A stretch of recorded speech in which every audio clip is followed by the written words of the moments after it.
স্বামী বলছে পর্দা করো, তোমাকে ভালোবেসে বলছি তুমি পর্দা করো, তুমি আমার অনেক প্রিয় একজন মানুষ, তুমি বেপর্দায় বাইরে যাবা, লোকজন দেখবে, কেমন হয়? ঠিক আছে, তোমাকে তো আমিই বিয়ে করেছি, তুমি আমার মানুষ, তোমাকে দেখবে কেন? প্রিয় মা ও বোনেরা, পর্দা ছাড়বেন না। আপনাদের জন্য 4টা কাজ: স্বামীর আনুগত্য করা, লজ্জাস্থানের হেফাজত করা, আপনার 5 ওয়াক্ত সালাত ঠিকঠাক মতো আদায় করা এবং রমজান মাসে সাওম রাখা। নবীজি বলেছেন সাল্লাল্লাহু আলাইহি ওয়াসাল্লাম, জান্নাতের যে কোনো দরজা দিয়ে ইচ্ছা আপনি প্রবেশ করতে পারবেন। একটা হাদিসে আছে, বেশিরভাগ মেয়ে জাহান্নামের যাওয়ার অন্যতম কারণ হচ্ছে তারা স্বামীর সাথে কুফরি করে। কি করে? আল্লাহ রাসূল সাল্লাল্লাহু আলাইহি ওয়াসাল্লাম বলেছেন, আল্লাহ ছাড়া যদি কাউকে সেজদা করা যেত, সম্মান বুঝাচ্ছেন, আল্লাহ ছাড়া যদি কাউকে সেজদা করা জায়েজ হতো, আমি মেয়েদেরকে বলতাম যেন স্বামীকে সেজদা করে। কেন?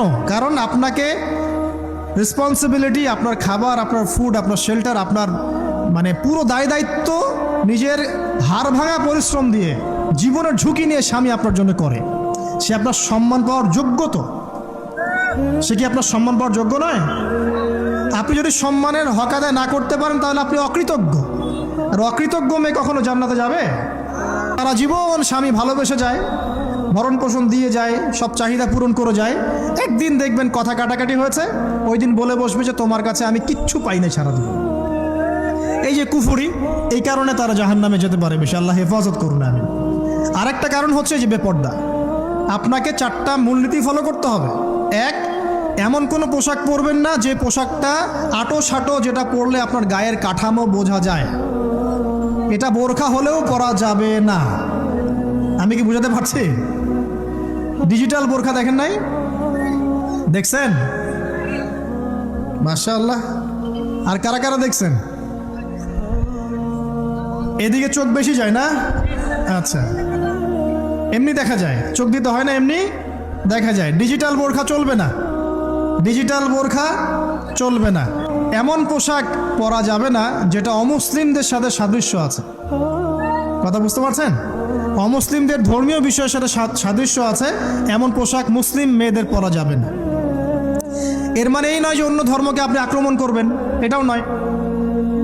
যে যার ধর্ম তাদের স্বাধীনতা মতো পালন করবে।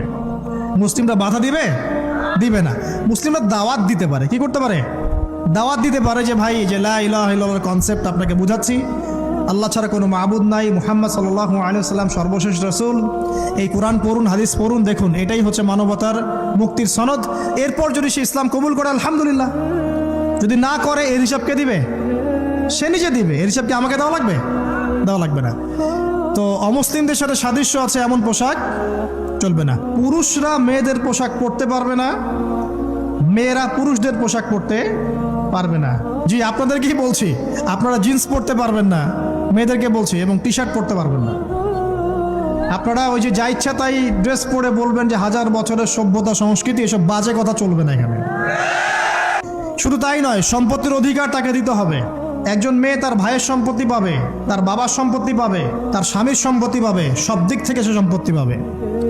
আর একজন ছেলে কিন্তু সব দিক থেকে সম্পত্তি পাবে না। এই বিষয়গুলো যখন এক শ্রেণীর মানুষ বোঝে না, তখন ইসলামের বিরুদ্ধে অহেতুক প্রপাগান্ডা চালানো শুরু করে। সবচেয়ে সেরা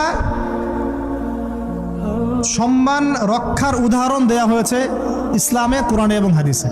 এই কথাটা আপনাদের মা বোনদেরকে বোঝাবেন, তবে নম্রতার সাথে বোঝাবেন, কারণ উচ্চবাচ্য করলে তারা কথা শুনবে না। আল্লাহ রাসূল সাল্লাল্লাহু আলাইহি ওয়াসাল্লাম বলেছেন, কিছুটা বাঁকা হাড় দিয়ে তাদেরকে তৈরি করা হয়েছে। যদি আপনি শক্ত করে চাপ দিতে যান তাহলে ভেঙে যাবে, আর যদি আপনি ওই অবস্থায় ছেড়ে দেন তাহলে বাঁকাই থেকে যাবে। এখানে আপনাকে হিকমা অবলম্বন করতে হবে। আল্লাহ পাক তৌফিক দান করুন।